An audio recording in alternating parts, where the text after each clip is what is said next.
Tawheed. So what do we mean by Tawheed, or the oneness of Allah subhanahu wa ta'ala?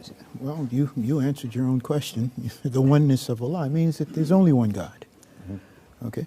And, you know, in the history of humanity, if I can just briefly, there's been a tendency to worship the stars, the moon, statues.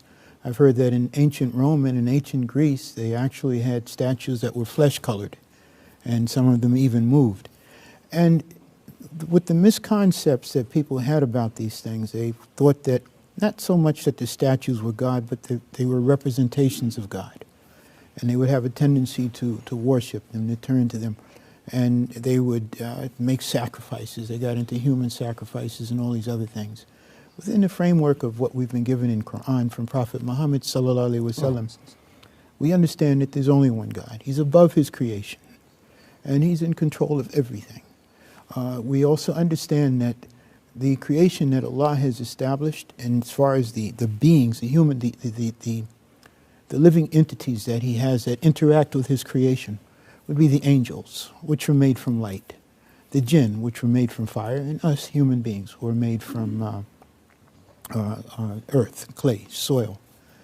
And the oneness of God, what it does is it causes you to focus, it causes you to understand. When you understand that concept, and not concept, astaghfirullah al-azim, when you understand what we are told to do as far as the Quran is concerned, and you use it in conjunction with Quran, and you use that in conjunction with the Sunnah of our Prophet Muhammad sallallahu alaihi wasallam, as he's taught us to use it, and you start to see things come out as you've seen in so many times. For instance, Islam is 1,439 years. It's been here.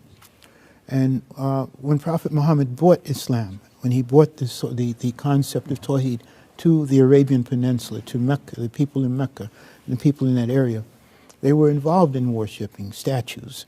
They were involved in worshipping the creation, the stars, and so forth and so on. And there was so much injustice at that particular point in time.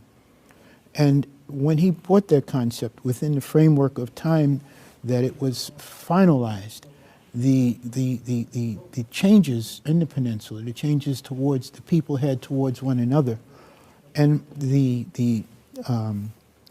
developments that were brought about by the people who came from that area as they spread Islam around the world, you saw changes for the better, as long as people adhered to that concept. La ilaha illallah, there's only one God. I don't want to talk too long, but basically we mean there's only one God. Jazakallah. Sheikh Jamal, something else to add? Bismillah, I think he covered a lot of things in Tawheed. Because it's a very important issue to talk about, to clarify it. So we want people to understand, what do we mean by Tawheed, or oneness of Allah subhanahu wa ta'ala? It's actually one of the most important issues of humanity since the very beginning. It's the one subject that if it is correct and perfect, then everything will be good in this life and in the hereafter. It's interesting because, you know, I have a lot of Christian friends, okay, because I grew up in a Christian environment. And they used to always talk about Jesus having these divine attributes, and they would attribute basically the essence of the Creator, the one who sent Jesus, to Jesus. And I used to actually talk to them about different verses about where Jesus would say, "Hear, O Israel, the most important commandment is the first commandment." And they would ask themselves, what do you mean by the first commandment? I said, you have to rewind back because it's a long chain of messengers that came along with the same message. So he's talking about that very first message of Moses, when Moses brought the 10 Commandments. And he said the very first one, "Thou shalt not take any other gods in the air, the sea, the land below. Thou shalt worship only me." Okay, this was the first one. Which is Tawheed. Which is Tawheed. It's saying you're going to go ahead and submit your will to the Creator who created everything around and created you. It's a pretty simple concept.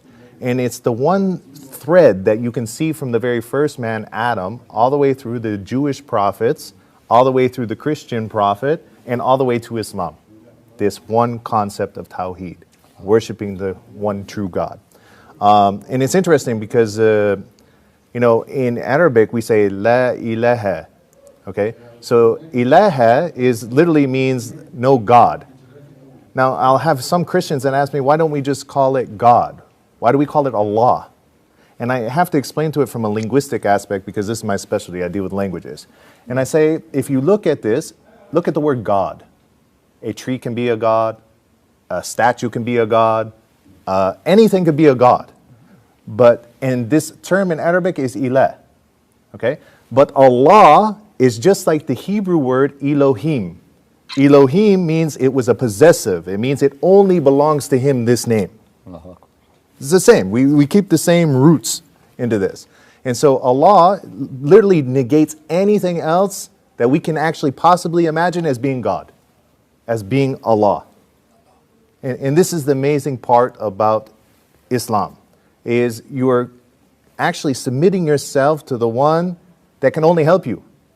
You're relying on them, and this is actually where the term Islam comes from. The brother here, he had said that Islam is only 1,400 years old, 1,400 and some change. Well, I would actually argue that Islam has been here since the very beginning. When that very first man, Adam, who was given free will, and he disobeyed God, Allah, and he ate of that fruit of that tree. And then what did he do? He felt shame, and he submitted back to God. Allah Akbar. And by submitting that very first one, he was the very first Muslim. One who submits to God. So he was acting with Tawheed. He was acting with Tawheed because he realized he made a mistake and he disobeyed Allah and he turned back to Allah. And so this is the beautiful thing about Islam. And this is the one area that we as Muslims, we spend our whole entire life trying to perfect. We spend our whole life. This is what we do. This is the one area that we spend the most time on. Because there are Muslims, they sin. They do bad deeds. They do things that you would look at and say, this is not what Muslims do. But this one area, they spend their whole entire time trying to polish it up and make sure that nothing gets in the way of worshiping the one true God. And that's Tawheed. Allah Akbar. So to complete, He's one. Yeah. And we have to submit ourselves to Him. No. And we don't have to associate anything beside Him. Correct. Exactly.